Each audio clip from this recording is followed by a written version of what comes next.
Louange à Dieu. Il n'y a de Dieu que Dieu, seul sans associé. Ceci, si Dieu le veut, sera le plus important sermon que j'ai délivré. Jusqu'à présent, si j'attire votre attention, une attention spéciale cette fois. Je vais essayer de répéter les points importants. Et je veux que vous gardiez à l'esprit ce que je vous dis. À vous, ne dites pas « il parle à quelqu'un d'autre ». Récemment, je suis arrivé à une conclusion très importante au sujet de la croyance en Dieu. Et cela a commencé lors de la conférence musulmane de février 1987, portant le titre « Satan croit en Dieu ». Je me suis rendu compte qu'à travers le Coran, il est dit que la majorité des croyants en Dieu iront en enfer. Dans la sourate 12, versets 103, il est dit que la plupart des gens, quels qu'ils soient, ne croiront pas. Et ensuite, dans le verset 106 de la sourate 12, il est dit que la majorité de ceux qui croient iront en enfer. Ceci, dans la sourate 12, verset 106. Et puis nous lisons. Dans la sourate 23, les croyants, verset 94, verset 84 et verset 90. Je vais citer à partir du verset 84. Dit, à qui appartient la terre et tout le monde sur elle, si vous savez. Ils diront, à Dieu. Dit, pourquoi alors ne prenez-vous pas considération? Dit, qui est le Seigneur des 7 univers?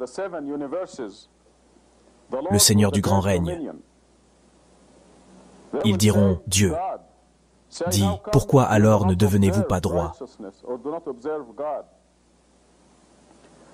Dit, dans la main de qui est la souveraineté sur toutes les choses? Et il est le seul qui peut pourvoir de l'aide, mais n'a besoin d'aucune aide, si vous savez. Ils diront, Dieu. Dit, où vous êtes-vous trompés? Nous leur avons donné la vérité, alors que ce sont des menteurs. Et dans la sourate 29, verset 61, si tu leur demandes, qui a créé les cieux et la terre, et mis le soleil et la lune à votre service? Ils diront, Dieu. Et puis le verset se termine en disant, pourquoi alors ont-ils dévié? Dans la sourate 29, verset 63, il est dit, si tu leur demandes, qui fait descendre du ciel de l'eau pour faire revivre la terre morte? Ils diront, Dieu, dit, louange à Dieu. Comment la plupart des gens n'arrivent pas à comprendre. Aussi, tous les versets, et plus, à travers ce que nous dit le Coran. Que les gens croient en Dieu. Satan croit en Dieu. Mais ils iront quand même en enfer. Alors, pourquoi? Et la conclusion très importante est, vous ne croyez pas en Dieu, à moins que vous sachiez ce qu'est réellement Dieu avec toutes ses qualités. C'est-à-dire, surtout, que Dieu dirige tout, que Dieu fait tout. Et cela projettera une lumière nouvelle sur notre soumission à Dieu, notre acceptation à tout ce qui arrive, à vous personnellement ou dans le monde, à tout le monde, à toute chose, à tous les pays. Nous ne croyons pas en Dieu à moins que nous croyions que Dieu dirige tout. Et à ce propos, j'aimerais suggérer un rappel, pour que vous fassiez quelque chose. Chaque jour, où que vous alliez quand vous êtes en voiture, ou que vous êtes assis, ou que vous n'avez rien à faire, ou que vous avez quelque chose à faire, je veux que cela domine votre vie, même mentalement, même quand vous faites quelque chose. Je veux que vous répétiez toujours, Dieu dirige tout. Dieu dirige tout, c'est votre nouveau rappel, notre nouveau rappel.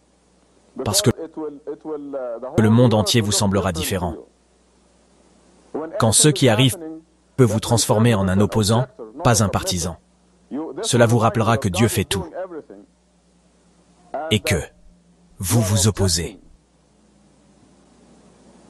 En tant que croyant, vous ne devez pas perdre votre foi, par exemple. Vous n'êtes pas un croyant si vous perdez votre foi.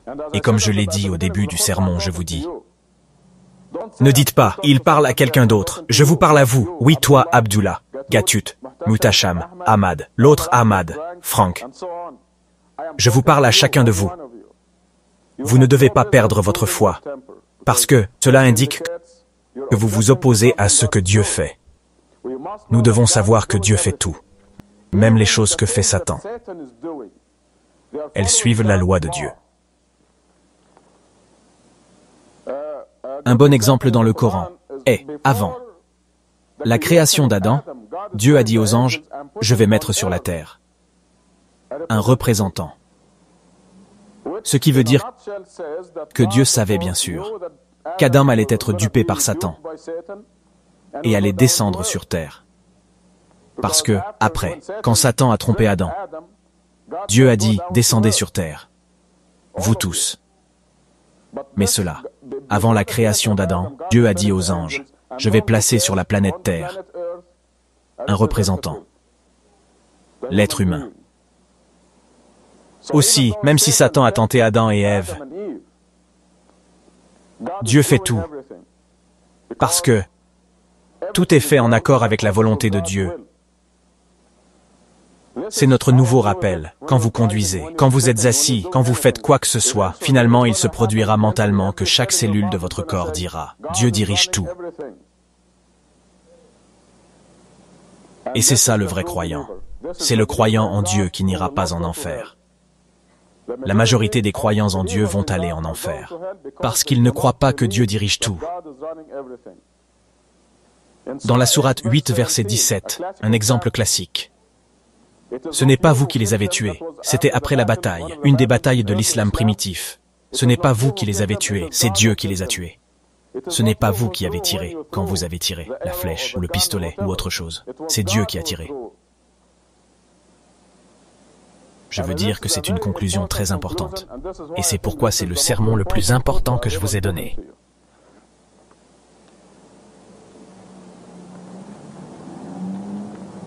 J'ai fait récemment un voyage en Égypte. Et tout ce qui s'est passé dans ce voyage m'a dit que nous ne faisons pas tout. Nous ne faisons rien. Dieu fait tout. La date de mon arrivée, la date de mon départ, c'est-à-dire j'ai pris le téléphone et j'ai dit à la compagnie, je vais changer ma réservation du mardi au jeudi, je décide de la changer. Je n'ai rien décidé, je n'ai rien changé. Croyez-moi, Dieu l'a fait. Dieu fait tout. Dans la sourate 12 à nouveau, les frères de Joseph ont décidé de ne pas le tuer, n'est-ce pas? Ils pensent avoir décidé de ne pas le tuer. Ils décident de le jeter dans le puits. Mais avant de le faire, bien avant cette année, avant qu'ils ne prennent leur soi-disant décision, Joseph voit en rêve le soleil, la lune et 11 étoiles se prosterner devant lui, et qui représente son père, sa mère et ses 11 frères se prosternant devant lui. Cette chose devait arriver. Plus tard, il allait pratiquement diriger l'Égypte, en tant qu'homme. Donc quand ses frères se sont réunis pour le tuer, la décision était déjà prise. Ils ne pouvaient pas décider de le tuer.